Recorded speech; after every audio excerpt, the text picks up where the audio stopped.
So let's continue. So with our general ADS CFT discussion. And yesterday we saw ADS for the first time. We saw anti-de Sitter. It's a space-time that has many incarnations. You can see it in very different ways that look totally different. It's a space-time that has a boundary. But what is the boundary? It depends how you think a little bit. Sometimes the boundary is a copy of flat space, a copy of RD, here at z equal to 0. Sometimes you can think of the boundary of where this hyperboloid asymptotes, which is a light ray. So the set of light rays, each light ray gives you a point where you are going to. So the set of light rays is also a way of describing the boundary of this spacetime. This spacetime is also equivalent to this cylinder, and then there is the inside of the cylinder and the boundary. The boundary is the cylinder, and the boundary in that case would be the cylinder. And so this was ADS. Now, why are these equal signs true is what you are going to see in tomorrow's tutorial. And today? Tomorrow is Saturday. Okay, so probably today. In today's tutorial, you will be exploring why exactly these equal signs. And we will come back, we will continue a little bit with ADS today, but then I want to take a break from ADS for a few days to give you time to do the homework and to finish the tutorial. If you didn't finish today, I think it's really important that you spend time getting familiar with this spacetime. And then we'll come back to the spacetime when I will feel like you are already familiar with it by having played with it both in the tutorial and in the homework and reviewed the tutorial if needed. It's a really important tutorial and homework. So please go through in detail, and then you will become a specialist in this particular very symmetric spacetime. Okay, so today we will close some, I want to close some loose ends, motivate the homework that you are going to do, which is related to exploring the physics of this spacetime. But I want to first recall a few basic things about quantum field theory that you probably know, but it's useful to recall. So one thing is, suppose you have a curved spacetime like this. This grid represents there is some metric, some curved metric at each point of spacetime. And in this curved spacetime, you have a scalar field, right? You have particles. And you have a particle that you want to study the propagator from point P to point Q of this spacetime. And you want to do it for a heavy particle.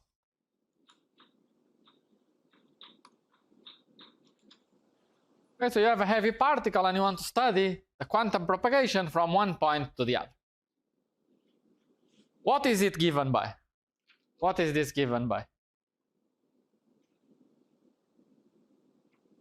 Is it obvious? If not, let me remind you a little bit. So that's a question that we are going to address. What is this approximately equal to? It's one thing I want to remind you about. So this is one of the goals that we are going to do today. Okay, so this will be point number 2. Point number 1 of what we are going to ask today is, suppose we are studying a conformal field theory, which is a free theory. We start free plus some perturbation theory. So the quantum effects are small. You start free and then you turn on some quantum effects, right? And the question we ask here is, how does it work? How could we start with some free theory where our propagator is something like 1 over x minus y to some power, say 2, if we are in 4 dimensions, and we have the dimension of our scalar field would be 1. How do we go from 2 to a quantum number, a quantum dimension? 2 is the classical dimension of the field. How does that 2 get corrected and become 2.3? What happens in perturbation theory? How will we change that 2 into 2.3? And that's a question we are going to ask as well. What does perturbation theory do with respect to this classical dimension? And then the last point we are going to see today is we are going to combine these points, 1 plus 2, in entity Sitter space, and this is what this homework is about. Well, not exactly perturbation theory, but there are some ideas from perturbation theory that are useful to have in mind, not to be surprised by some results that you will get in the homework. Okay, so this is the plan for today. Any questions about the lecture so far or about what I've said?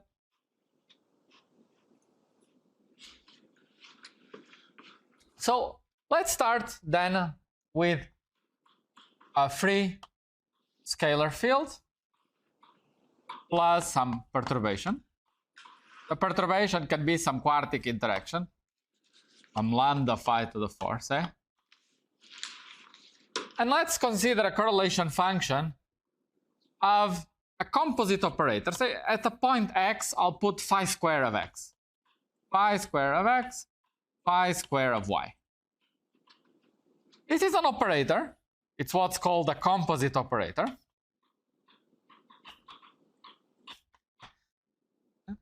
Note that this is not the same as phi of x1, phi of x2, and x1 goes to x2. No, this is different. You put phi of x, phi square of x at the same point. Right? It's a new operator. It's the operator phi square at point x. Right? Sometimes you can say, you can remind yourself that when you do perturbation theory, two propagators leave phi, but they never self-contract. Right? And to remind yourself, sometimes we put some dots like this to remind ourselves we don't self-contract the fields. That's what these dots means. Normal ordering. But provided we know what we are doing, we don't need them. But why not? In case someone is watching. Okay. And now, what would be this correlation function if I'm computing this? Well, in perturbation theory, each operator, each field is phi square. So I represent each field like this. This is position x. This is position y. And then I just weak contract them. I just consider a propagator. One propagator, another propagator. That's what I would get if the theory was free. Just two propagators. So what would be this result? What would this give me? In equations?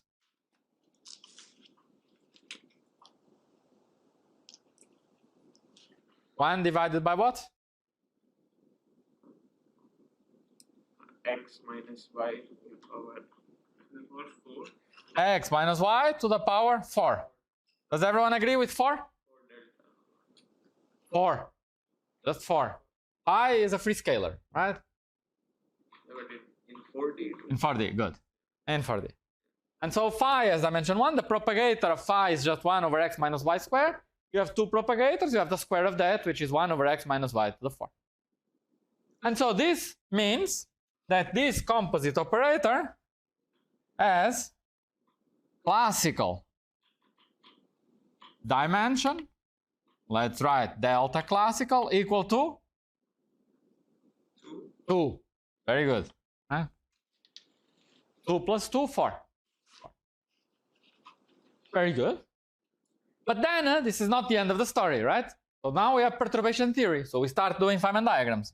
And the next term is plus. And now we need to add the Feynman diagram where we have here some lambda pi to the 4 interaction at, say, point z. This is point x, this is point y. Right? Plus dot dot dot. But let's study this quantum correction. Right? So what is this? This is, we have this point z. You are probably not very used to doing perturbation theory in position space, but we can do it in position space. It's not a big deal. We just write directly in position space. We integrate over the location of this point z. And then what's the propagator from x to z? X minus z square. And we have two of these propagators. And then what's the propagator between z and y? It's z minus y square, and we have two of these propagators. So x minus z to the 4, y minus z to the 4, and a lambda here measuring the coupling.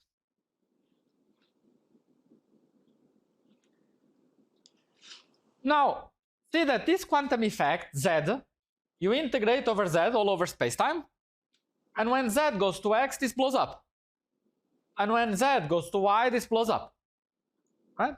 So let's analyze this integral by zooming in close to each of them. So let's shift the contour of integration. So first, let's say that this is approximately equal to twice, because whatever happens close to one point, it will be the same in the other point. So let me just zoom in close to one of the points.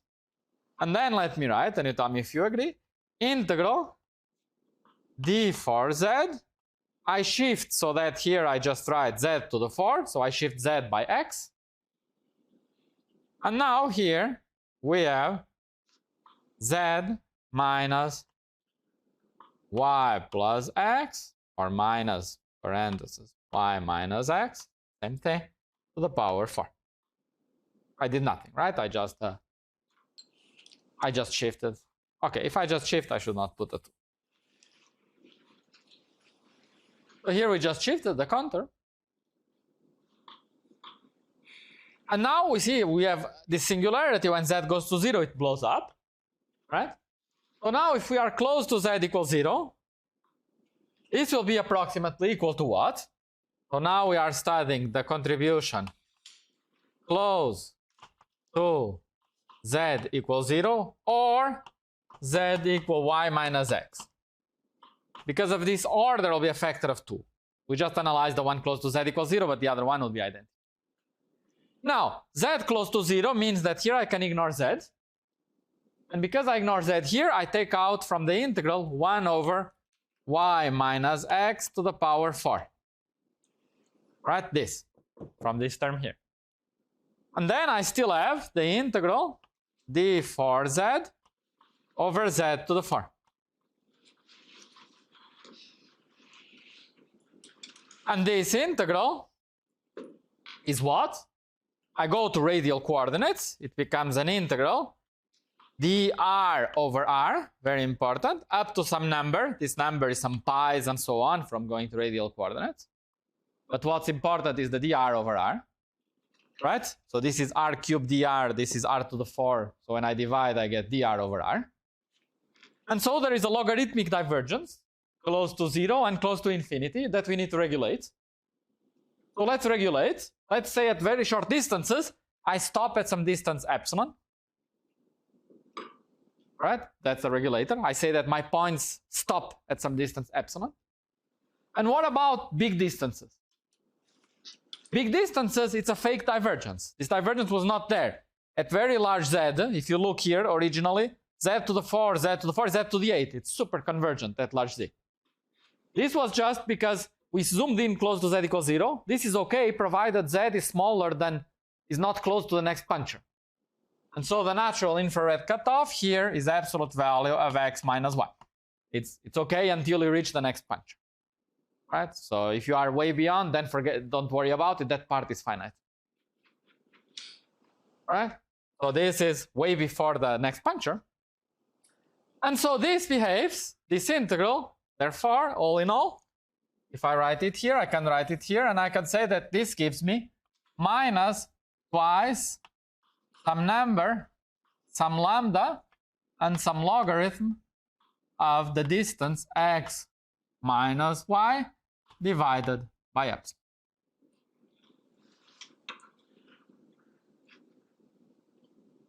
Correct? Is this okay? Now you see, this is a power law. Ah, no, you should not have a grid. I forgot the x minus y to the 4. Minus 1 over x minus y to the 4 times this. Right? So this is a power law, this is a power law, this is a log. It's not a power law. Right? So what's happening? This doesn't look like a correlation function of a CFT.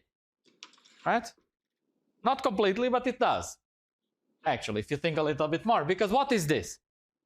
This is nothing but 1 over x minus y to the power 4, parentheses, 1 minus 2 lambda log of x minus y divided by epsilon plus dot dot dot.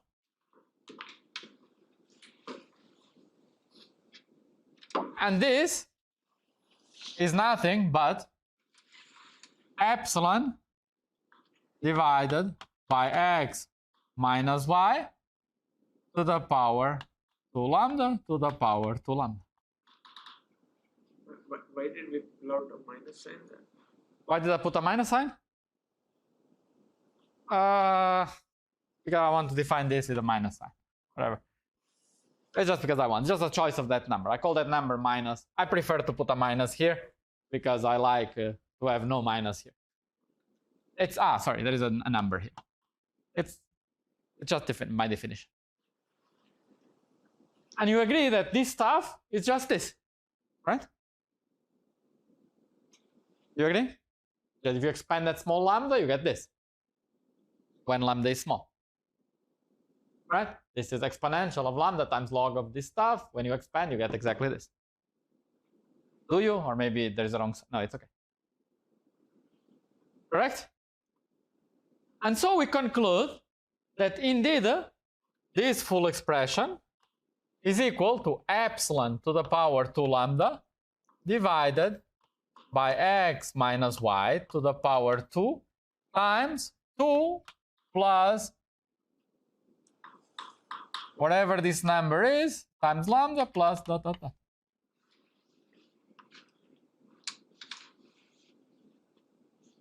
Right?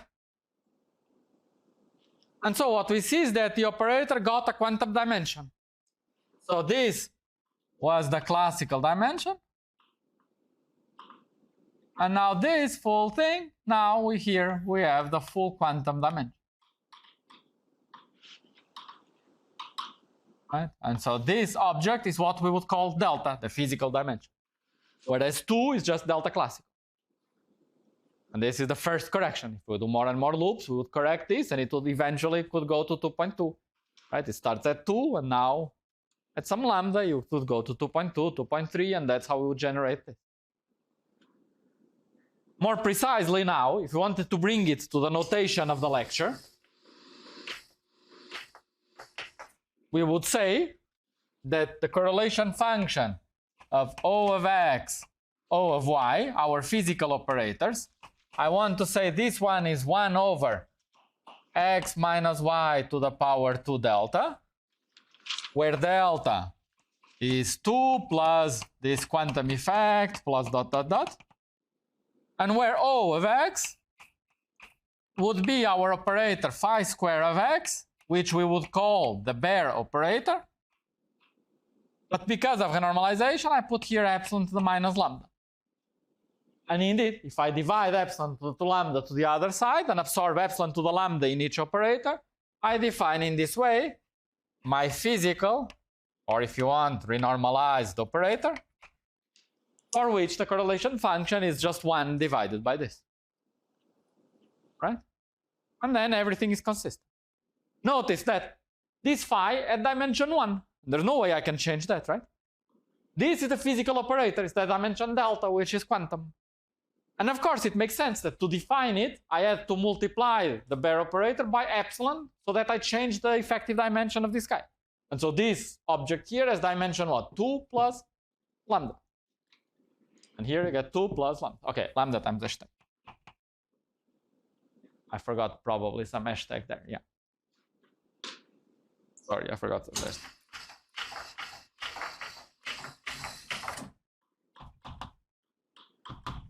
Right?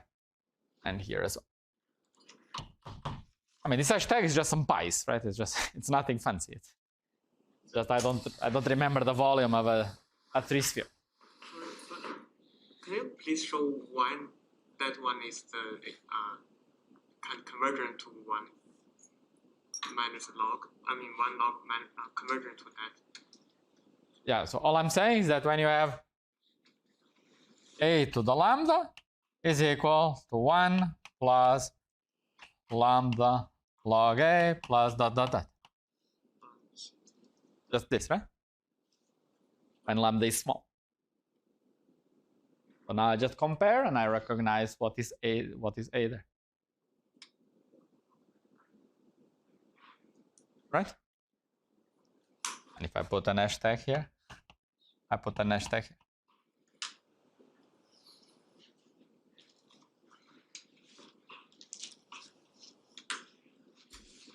And so 2 comments here. So first, this is how CFTs work in perturbation theory. You can start with the free theory.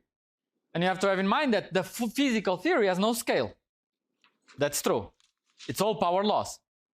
But the bare theory, the way you define, you might still need a scale. You might still need to renormalize. You introduce some scale to renormalize. And you still need to renormalize your operators multiplicatively, like as usual. What you don't have to do is introduce a scale in the beta function and introduce mass for your fields and so on. But you still need to do some renormalization like this, so that at the end, you end up without scale with just power loss. And the comment is that if you don't do a renormalized operator, then you should expect that when you compute a correlation function, you don't get just a power, you get a power with some epsilon power as well. Right?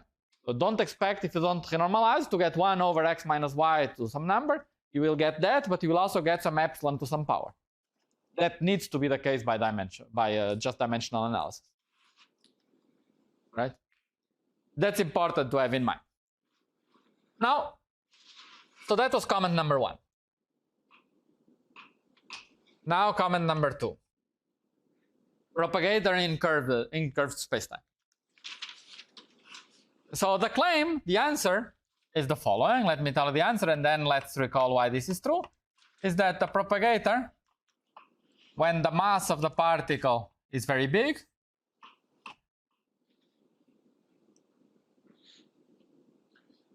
the claim is that this propagator is given, I should write like this, the mass of the particle times the length, that this is the minimum length from point P to Q. If this is much bigger than 1, you have a very heavy particle compared to the length you are probing, then this result is approximately equal to exponential of minus mass times the length.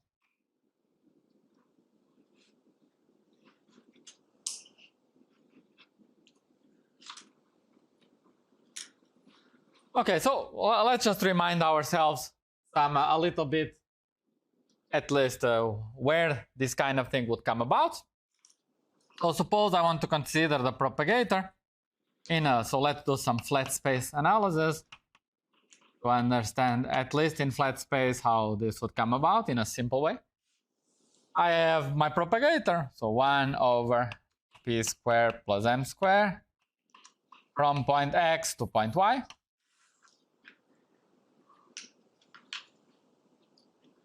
And this would be equal to y.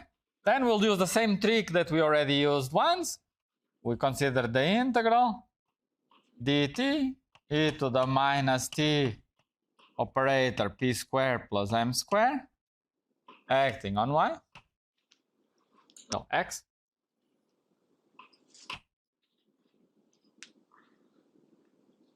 Right, where we integrate this from 0 to infinity. And now the idea is to think now of this as exponential of time times some Hamiltonian, right? That I'm going to evolve for some time t. And so let's do the usual path integral trick of breaking this interval in many small pieces. So let's write this object as e to the minus epsilon p hat squared plus m squared e to the minus epsilon p hat squared plus m squared dot dot dot e to the minus epsilon p hat squared plus m squared, where this epsilon is time divided by some number of steps n, and there are therefore n of these factors. And then let's insert the resolution of the identity. Let's insert 1 after and in the middle of each exponential,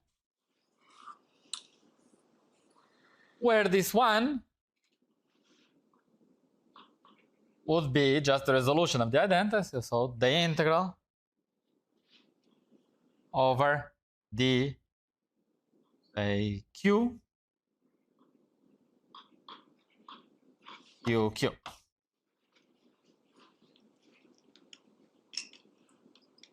Okay, So let's see, but let me be more precise. Let's say I introduce identity number 1, identity number 2, identity number n.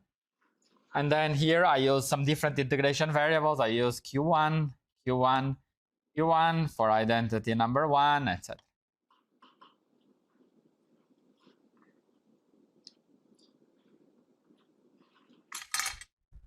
Let me confirm I'm using the same notation. Otherwise, in the middle, I might get confused, but I think it's okay.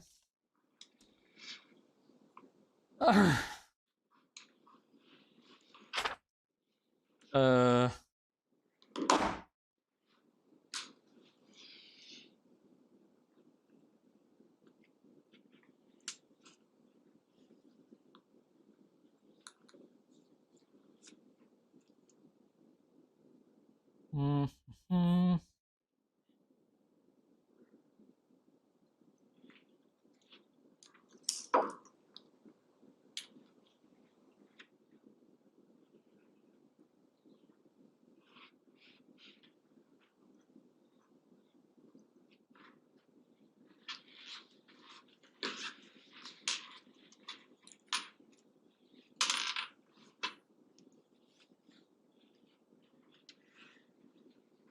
Okay, I did it in a different way, but okay, let's hope this works as well.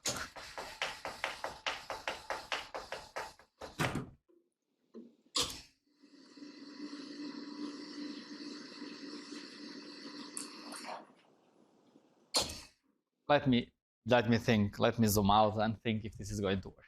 Otherwise, I'm going in the path. I'll put identity there.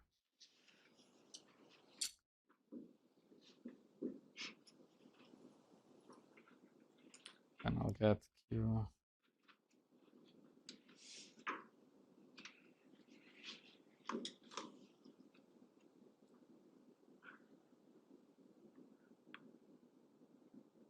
Yeah, no, let me not do like this.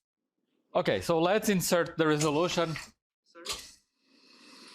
It's correct, of course. Everything I wrote so far is correct, but it's not a clever way of getting to the result. Yes? May I ask what's the meaning of the 1 over p square, p hat square over plus m square as an operator? This? Yes. So if I go to Fourier space, this is just 1 over p squared, right? This is just the usual. But yeah. I mean, as a Fourier version of this is just 1 over the number p squared plus m squared. This is nothing but a starting equation of the very first equation I wrote in the lectures. Propagator between 0 and x is equal to Fourier transform, etc. is this starting point here. I see. Sorry. This p, yeah. Right, so yeah. This p hat, it would act trivially on a momentum space, right? P is the operator that in momentum space acts trivially. Okay, but the resolution of the identity that I want to use to make cut, because I start in position space, it's more useful to use position space resolution of the identity. So sorry, I'm not introducing them in momentum space yet. I'll use them in position space first. Okay, so after we do it, we end up with the following.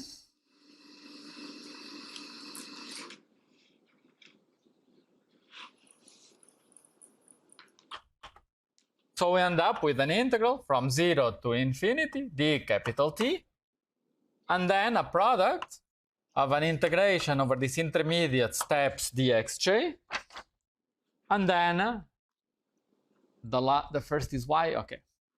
Y e to the minus epsilon p squared plus m squared, and here I put x1 e to the minus epsilon p hat square plus m square x2 etc. up to the very last one, which would be xn x or y x.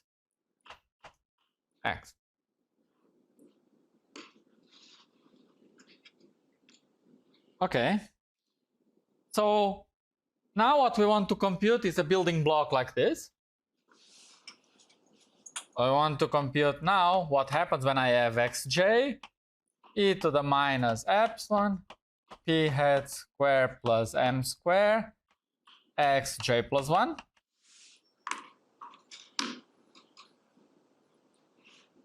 And here we are going to introduce again another trick. We are going to introduce here, or it doesn't matter where, but here it's good, the identity now in momentum space, integral pj pj,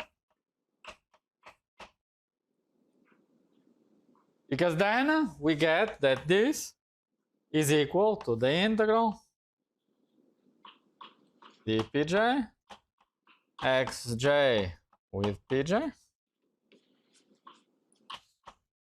pj e to the minus epsilon p hat square plus m square xj plus 1. Now, as you asked, the p acting on the momentum, here we get just e to the minus epsilon pj square plus m square, right? Times pj, so that's how we get rid of the operator. And then we just need these plane waves. So this plane wave, if this guy is e to the I pj xj, then the plane wave that we would get from this guy and this guy would be e to the minus I pj xj plus 1. Right? One is x with p, the other is p with x. And so in total, this quantity here would be equal to the integral over d pj e to the minus I epsilon pj square plus m square plus I pj xj minus xj plus 1. But this is a Gaussian integral that we can just do, right? We just can perform this integral, and we get always up to trivial factors that I don't care, e to the minus I epsilon m square from just this term here, and then from completing the square plus I epsilon x I xj plus 1 minus xj divided by 2 epsilon everything squared.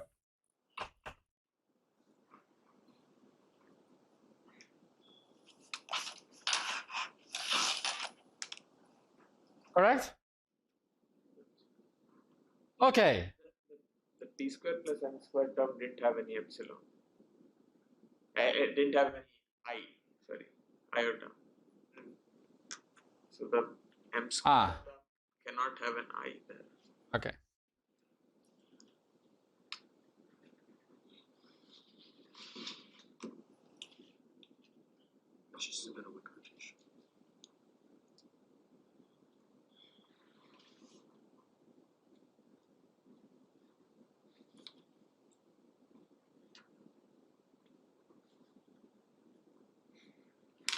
Okay. Okay, fine. Okay, then, okay, now I will be a bit lost with the eyes, but okay, hopefully we'll survive. Okay, so now what, so we just computed these small building blocks. We saw that they are just given by this.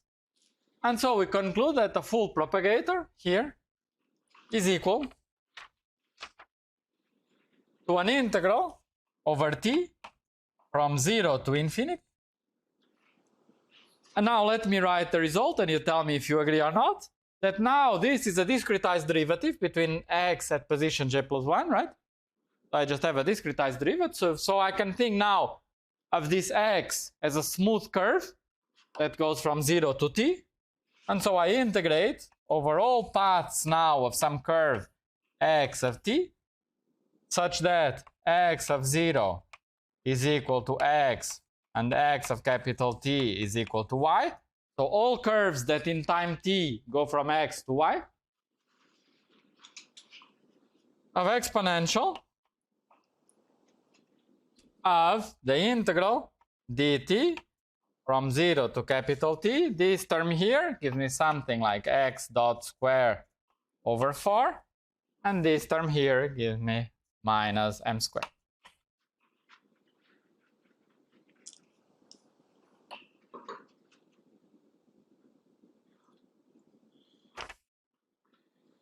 Correct?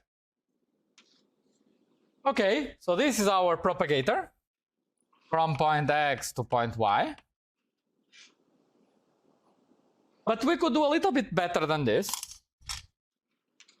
We could do a little bit better than this in the sense that what we did there was we divided our interval in equal spacing. Hopefully this is more or less equal spacing. But we could have divided it in many different ways, right? Why didn't we divide our integral in some unequal spacing? And the result should all be the same, right? In other words, when we have this curve, x of t, we have some t dependence, and this functional here of the curve is not invariant under t goes to f of t. If I change the way I parameterize my curve, there's no invariance. So what would have happened if we had introduced some density of points? So if we had some density E is sometimes called Heinbein or whatever. It's some name like this, Hilbein, or I never know. But it's like some metric, but only 4 points in 1 dimension. Then, if you had defined a metric, so this is like a metric here in 1 dimension to say how you discretize the points, then what you would have gotten here is that here this metric would appear here and here.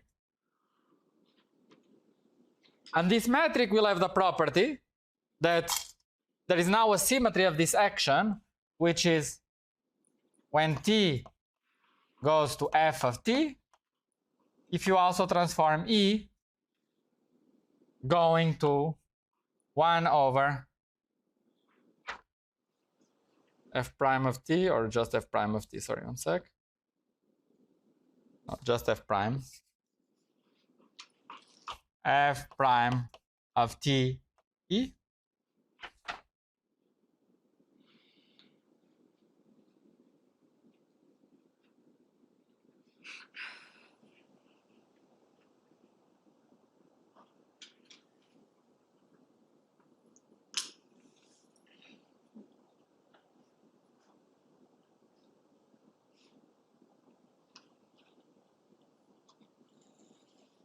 Sorry, 1 sec. Something is wrong here. Yeah, no, it's 1 over. Right? So if you transform like this, then this metric is invariant now.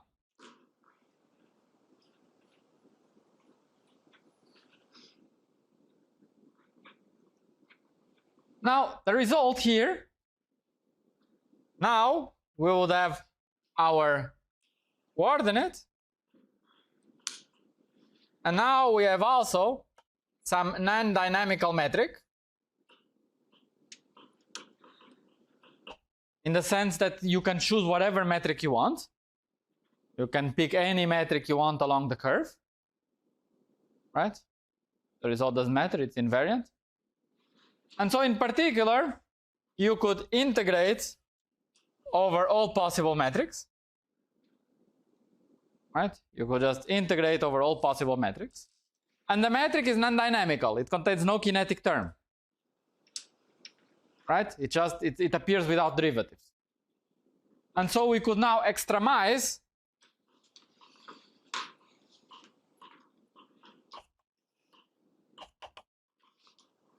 over epsilon, over this non-dynamical field. And if you do it, if you compute the extremum of that action, you would get something like x dot square over epsilon squared, the derivative of the first term, is equal to m squared, the derivative of the second term. And so you would conclude that if you would extremize over this matrix, you would get that the metric that extremizes is the metric m squared divided by the square root of x dot square. Correct? And therefore, when you plug this metric back here, no, the inverse of this. M also. Thank you. And therefore, when we plug back here, we conclude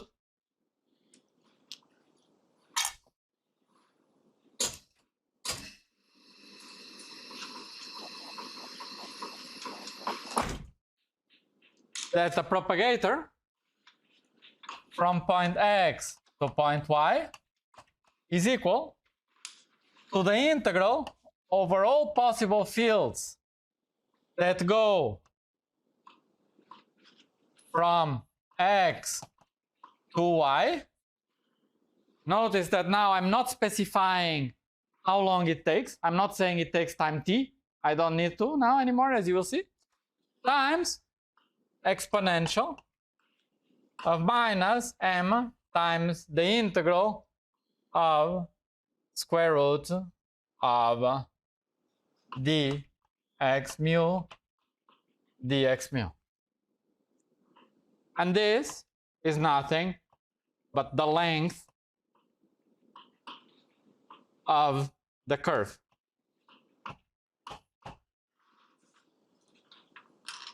Right? Normally it will be x dot square times dt, which I just wrote like this to make manifest that it's just a line element. So it's right. So this is nothing but, I can also write, if you want, square root of x dot square dt. But what this makes manifest is that this is manifestly parameterization invariant. Doesn't care about the parameterization, right? T goes to f of t. This is invariant. And it's invariant because it's a physical object. It is just the length of the curve. So I just need to sum over all curves that go from x to y and weight them by e to the minus the length of the corresponding curve. That's it. That's the usual quantum mechanical sum over all possible paths that go from one point to the other. But now what happens is the mass is very big and the length is very big. Then what happens is that only the classical path matters. Right? And so this becomes approximately equal to e to the minus mass times the minimal length.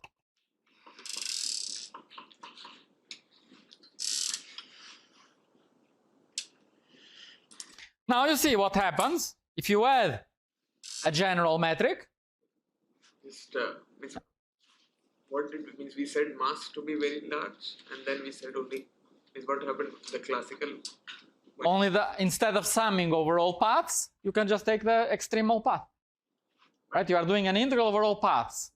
Right? But the one is less suppressed than the other, that one dominates.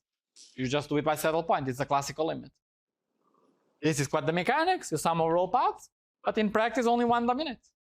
That's what happens in the real world, right? If I throw this chalk, I see one path. It's this. But how does the mass being large come in there? It's the fact that you need the action to be big. If the action is small, all paths matter, right? That's when quantum mechanics is important. Quantum mechanics becomes classical mechanics when the action is big. Yeah. The action is big when the mass is big. Or more physically, because mass has dimensions. So saying mass is big, you should tap me. Right? So I said the mass times the length to make it dimensionless. So when the length measured in units of the mass is big. So the physical quantity is mass times length. Okay, so this is the length of the curve that goes from x to y. There are many such curves. The minimum one will give the extremal result. And you see right away that what would generalize, the way you would find if you would have if you have a space-time, you have to discretize the momentum locally, it's the same thing. But at the end of the day, the length of the curve is still giving locally by exactly the same expression, but in total, the global expression is different. In other words, what do you have to do? You just have to do here, instead of doing dx mi dx nu times eta mu nu, you just put a general metric g mu nu.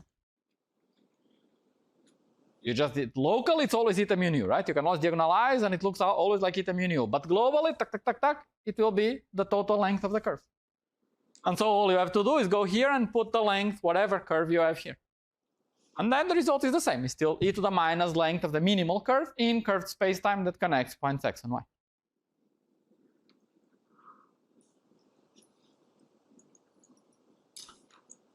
Okay. So this is... Where did the integral of the capital T go? It disappeared because I'm connecting... now, that integral over t, it's automatically incorporated in the choice of metrics. I'm just saying I discretize. I have curves that go from 0. There is no more time. Time appeared because we chose the discretization and we said there are n steps because I choose n tick marks. As soon as I say there is an arbitrary metric and I integrate out, I get this expression. You see, this expression is, or this is parameterization invariant. It doesn't matter, right, what t is. You choose. You can say that t now lives in an interval between 0 and 1. Or between 0 and 1,000, right? There's no more natural parameterization. There's no more natural number of steps. Because now we introduce the metric and everything is physical. It's now coordinate free. Is it okay? Anyway, I know it.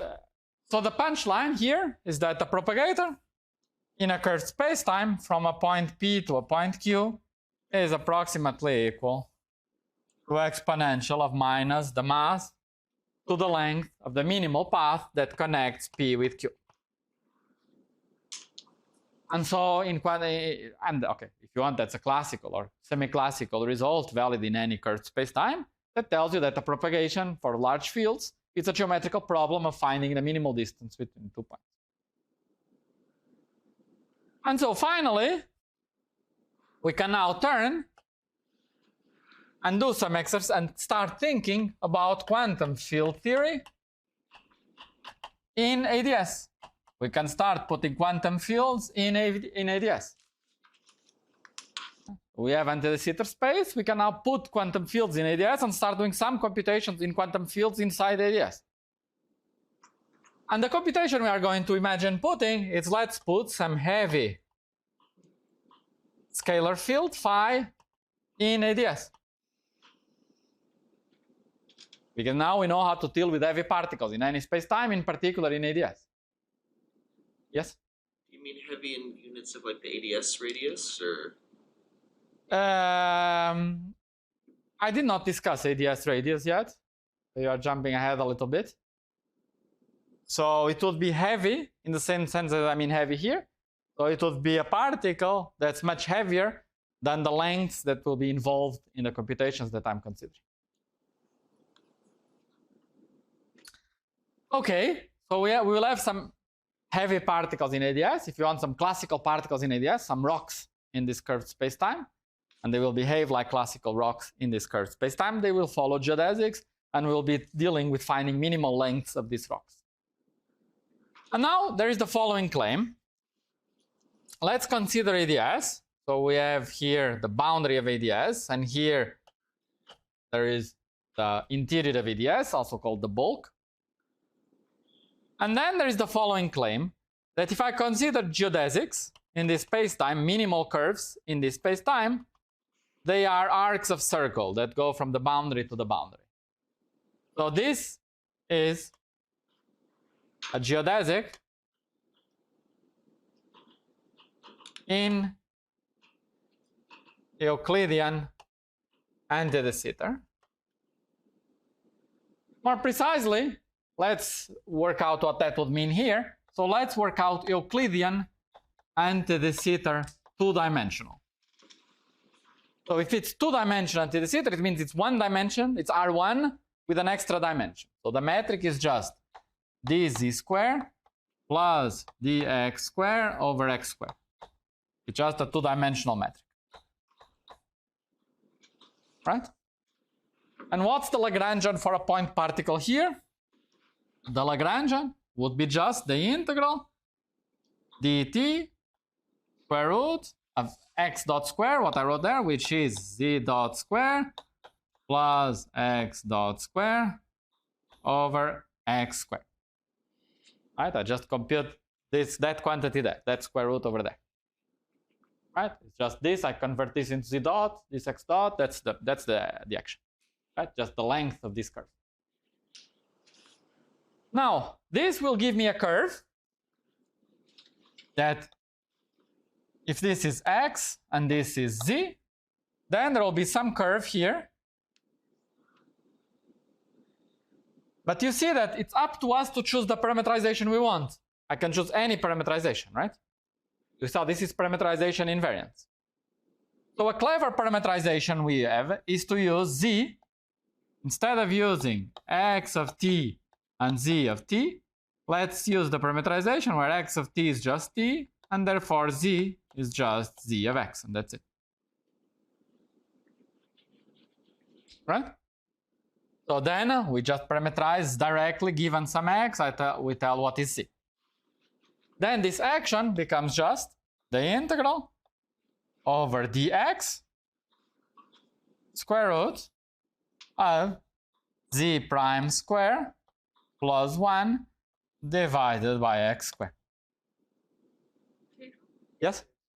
Your metric The x should used to be z squared. Ah, sorry.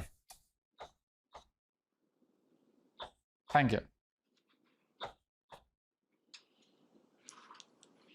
Of course. Yeah, it's clear to everyone? I hope no one was confused by it. Okay. Now we have this Lagrangian, right? And we just now have the usual equations of motion that follow from this Lagrangian, right? Let's just write the first one. So it's the first one, it's the only one. So derivative with respect to x of derivative of the Lagrangian with respect to z prime. So it gives something like z prime over z square divided by the square root is equal.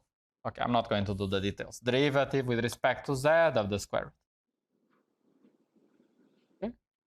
And the claim is that this solution, the solution to this equation, will be z equal to square root of x squared minus some constant x0 squared.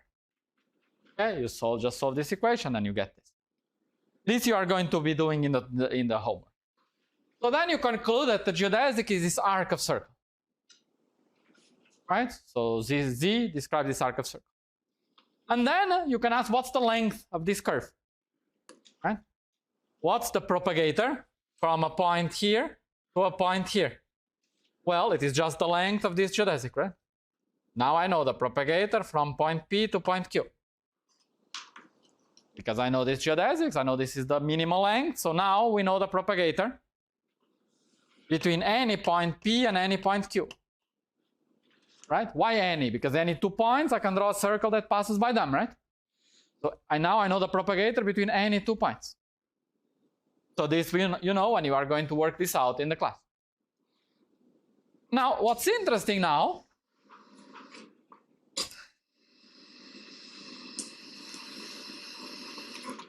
is to consider the case where these points P and Q, they approach the end point of the geodesic. Let P go here and let Q go here.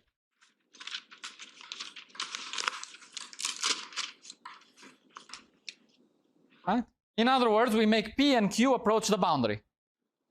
They are approaching the boundary. Then, when they do, the length of this curve that goes from P to Q, okay, becomes equal to, if this separation here is x, and if they stop at some distance here from the boundary, epsilon, becomes equal to logarithm of x over epsilon. That's a geometric result in ADS. The length of this geodesic between these points is log of minus x over epsilon.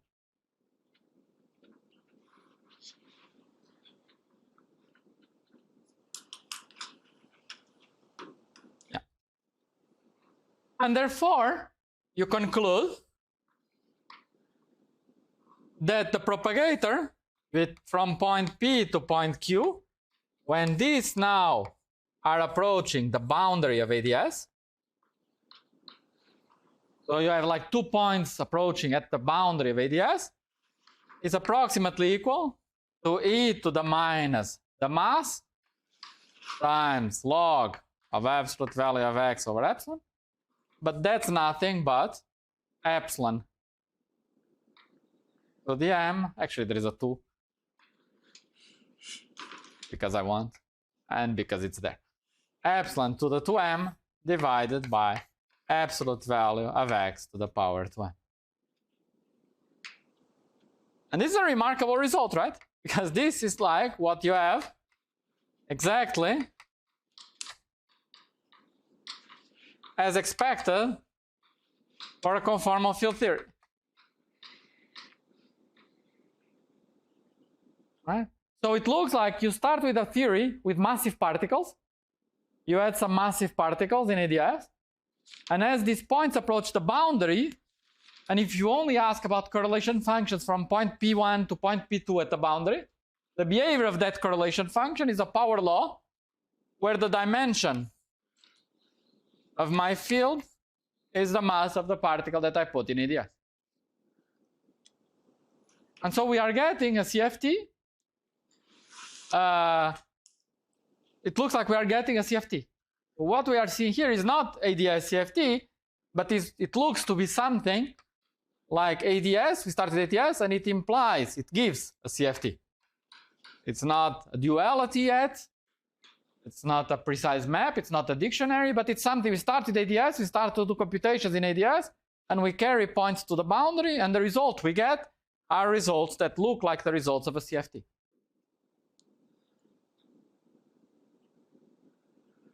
What is more, and that you are also going to do in the homework, is you could now imagine even considering the case where you have the boundary of ADS, and just to see if it's a coincidence or not, you could now consider 3 points that are approaching the boundary. So how would you imagine how the computation going if you have 3 points? So imagine generalizing what I said for 2 points when you have a general space-time and you have 3 points. So 3 points, they need to interact, right? So if you have a cubic interaction, you have like a particle that decays into 2. Right? Where does it decay? What should I think now from this point of view? I have 3 particles that they have to interact somewhere. Where do they interact? Exactly, they interact in the bulk in some point, but where? And what trajectory do they follow till the point where they interact? Think physically. What do you expect physically? What should they try to do? Collide. Sorry? Collide, but where? There are many points. They can collide here, they can collide here, they can collide here. Where do they choose to collide? Where the length is the minimum. The Exactly. Where you would have to compute the length. You would have to try to compute each guy here. You would compute the sum of the mass of particle I times the length from point at the boundary pi to the intersection point x. This, you compute this length from the point, right? And this would be your action.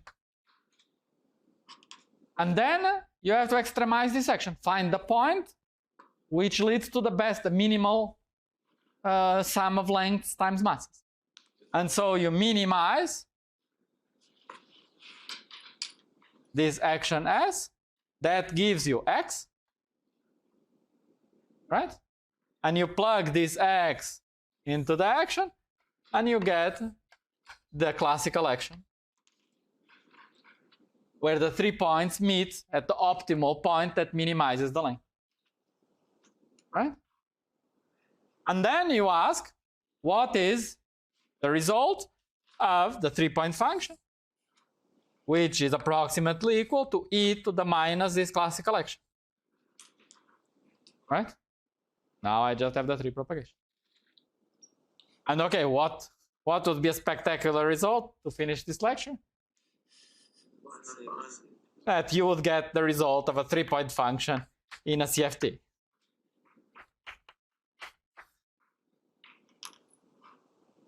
with exactly the space dependence that we said, x1 minus x2 to the power delta 1 plus delta 2 minus delta 3, exactly as you expect for a CFT.